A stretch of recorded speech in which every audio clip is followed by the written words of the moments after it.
Well, hello everyone, and welcome back to Fluent and Fearless, the podcast for English learners, introverts, and thoughtful communicators who want to speak with more confidence. I'm Katherine Arthur, a pronouns, speech, and accent specialist.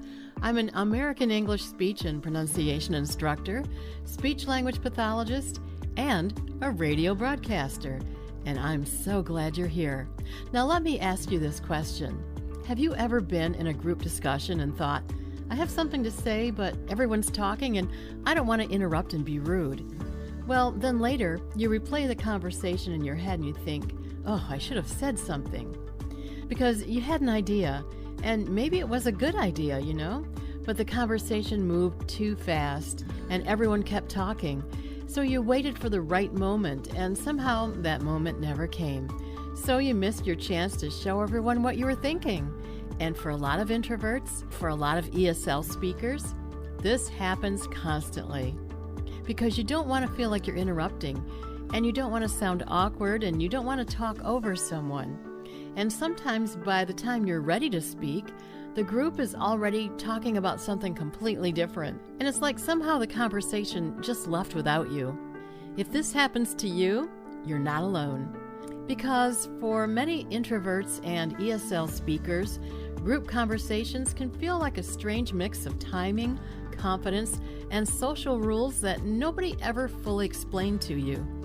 You listen carefully, you wait for the perfect moment, and then suddenly the topic changes, or someone else jumps in first. And then you wonder, hey, should I speak now or should I just stay quiet? So today let's talk about how to jump into group discussions without feeling like you're interrupting. You can go from quiet to confident in group discussions, and I'm going to show you how. So come join me on Fluent and Fearless. I'm Katherine Arthur. Now, I'm really glad you're here today because we're talking about something that stresses out a lot of people, and that's group discussions. You know the situation. Maybe it's a work meeting or a Zoom call, or a networking event, or a group dinner. Everyone seems to be talking so quickly, jumping in naturally, laughing, interrupting each other a little bit, and meanwhile, you're just sitting there thinking, how do people know when it's time to speak? And if you're an introvert or an ESL speaker, group conversations can feel especially difficult. Sometimes, by the time you organize your thoughts in English, the topic is already changed. Or maybe you worry that if you speak up, you'll accidentally interrupt someone and then you'll sound rude. Let me clarify this for you. Joining a conversation is not the same thing as interrupting it. So today we are talking about how to actually jump into group discussions naturally, confidently, and politely without feeling rude, pushy, or invisible. Because staying silent is not always a language problem. Sometimes it's a timing problem. And sometimes it's a confidence problem, too. And sometimes nobody ever taught you the unwritten rules of fast-moving conversations. Well, let's change that. Because today I want to help you understand something important. In many American English conversations, especially casual or fast-moving ones, small interruptions are often completely normal. That doesn't mean people are trying to be rude.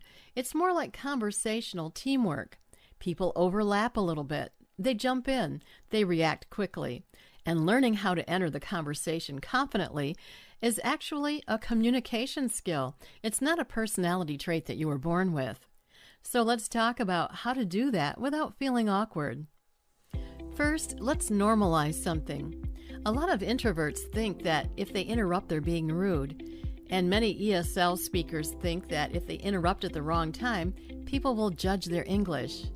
But here's the reality. If you wait for a perfectly silent opening in a group conversation, well, you may never get one. Native speakers rarely wait for a completely empty space. Instead, they listen for what I call a soft landing moment. So one helpful strategy is to listen for pauses, not perfection. You don't need a dramatic silence. You only need a small opening, a breath, a pause, a change in direction. That is often your moment.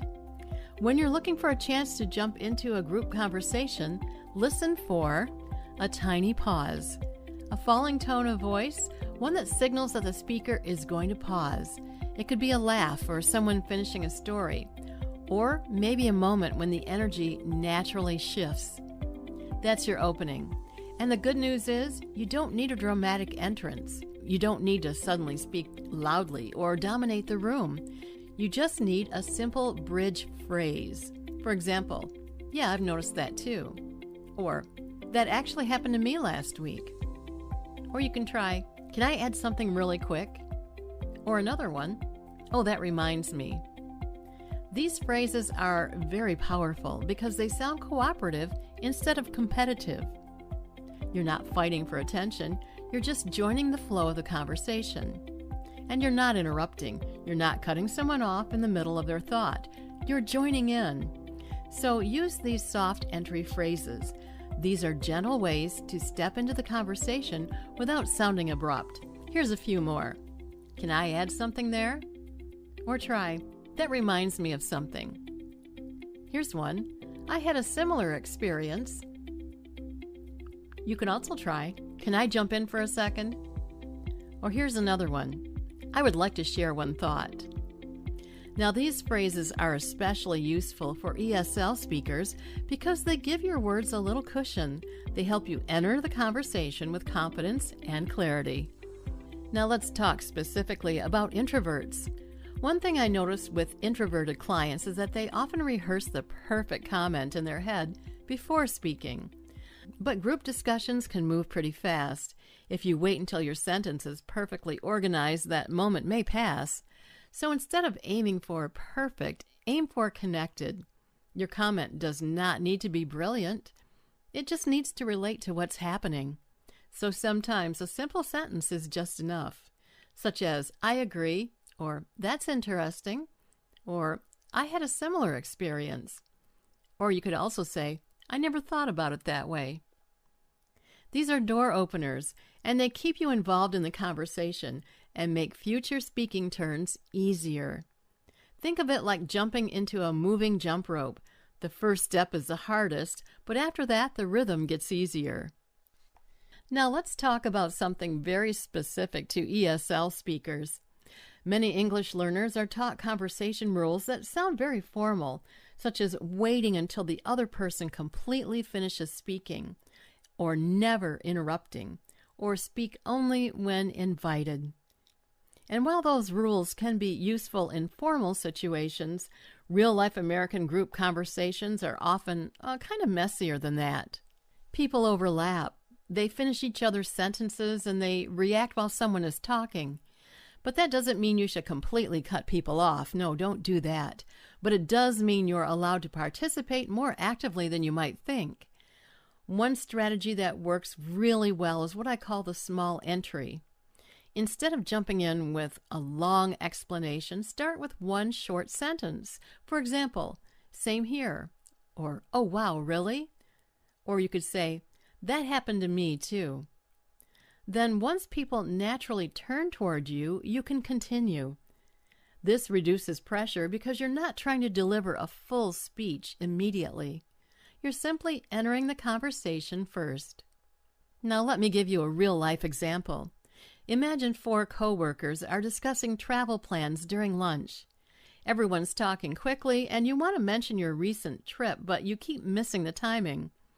A lot of people will stay silent here because they think, well, now it's too late. But instead, you could wait for a small pause and say, "Oh, speaking of travel, I finally visited Chicago last month." And that's it. That is simple, it's natural, and it's connected to the topic.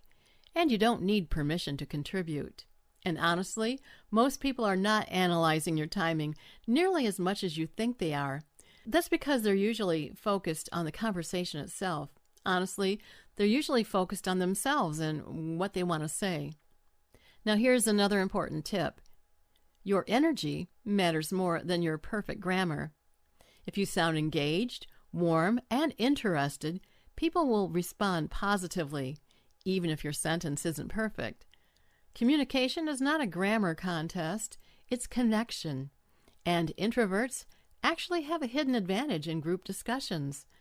Because you tend to listen carefully, you observe, and you think before speaking. That means when you do contribute, your comments are often thoughtful and meaningful. So this is not about becoming louder. It's about becoming more comfortable, entering the conversation before you've talked yourself out of it. Now, I'd like to speak directly to introverts and ESL speakers. Group discussions may not be hard for you because you have nothing to say. They may be hard for you because you need a little extra processing time, and that's completely normal. You probably often think before you speak, and that's a strength. But in fast-moving conversations, it can feel like your thoughts arrive late to the party. So here's a practical tip. Prepare one short comment before the group discussion begins. And you don't need a full speech. Just have one sentence ready. Something simple. For example, I agree with that point. Or, I had a different experience. Or try, that makes me think of another idea. Or you could say, I was going to mention something similar. Having even one sentence ready can make it much easier to step in when you see an opening. Another helpful strategy is to use the speaker's name if you're responding directly.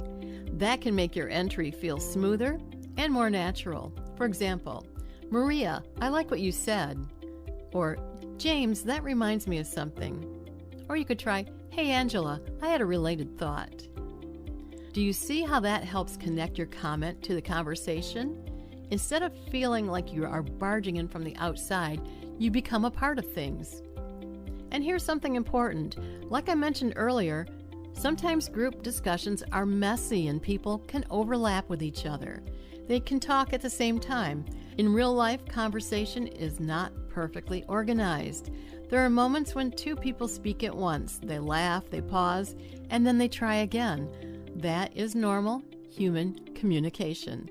So if you accidentally step in at the wrong moment, don't panic because you didn't do anything wrong.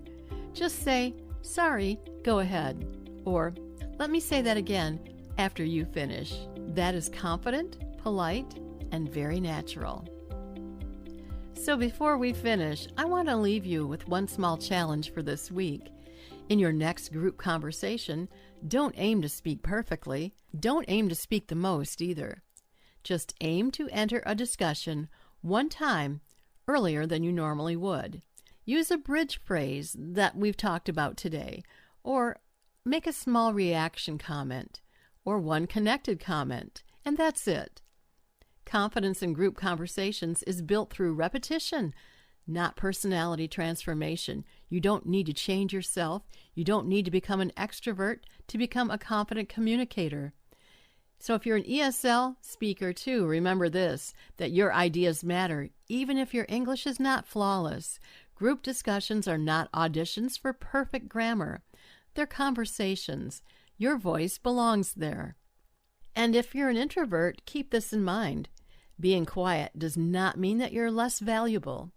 It just means your speaking style might be different. And I understand this because I'm a bit of an introvert myself. So we don't jump in instantly in conversations, but when we do speak, our words are thoughtful, clear, and worth listening to. So here's your challenge for this week. In your next group conversation, try using one soft entry phrase, just one of the phrases that we talked about in today's episode. You don't need to dominate a discussion, you only need to enter it. So start with one small step. Stay calm and let your presence be felt.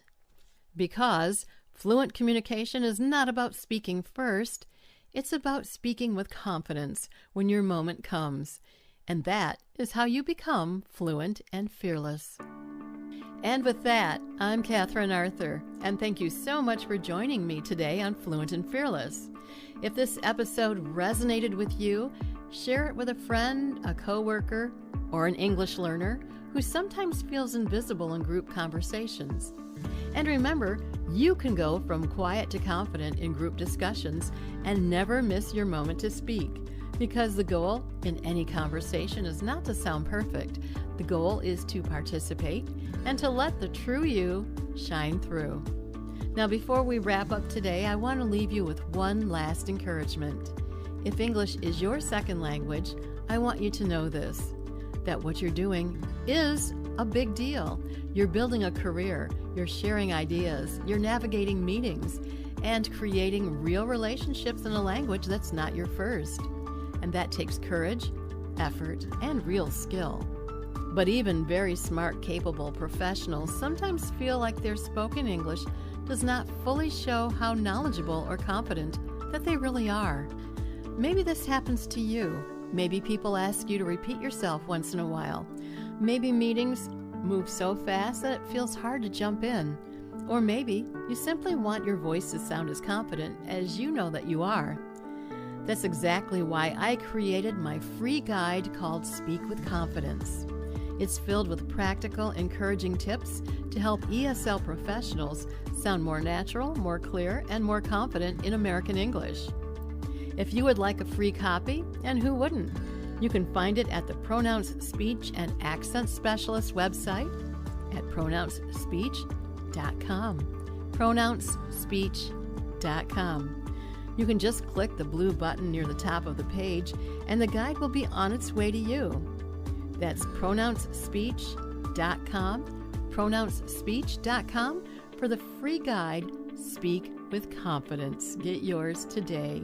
And after you visit our website, connect with us on Facebook, Instagram, and YouTube at Pronouns Speech and Accent Specialists. And you can also connect with me, Katherine Arthur, on LinkedIn. Remember, that's Katherine with a K. And I hope you do, because I really love hearing from listeners and ESL professionals from all over the world. It's great. So until next time, keep speaking, keep showing up, and keep reminding yourself that your voice deserves to be heard. This is Katherine Arthur. Thanks again for listening, and I will talk to you next time on Fluent and Fearless.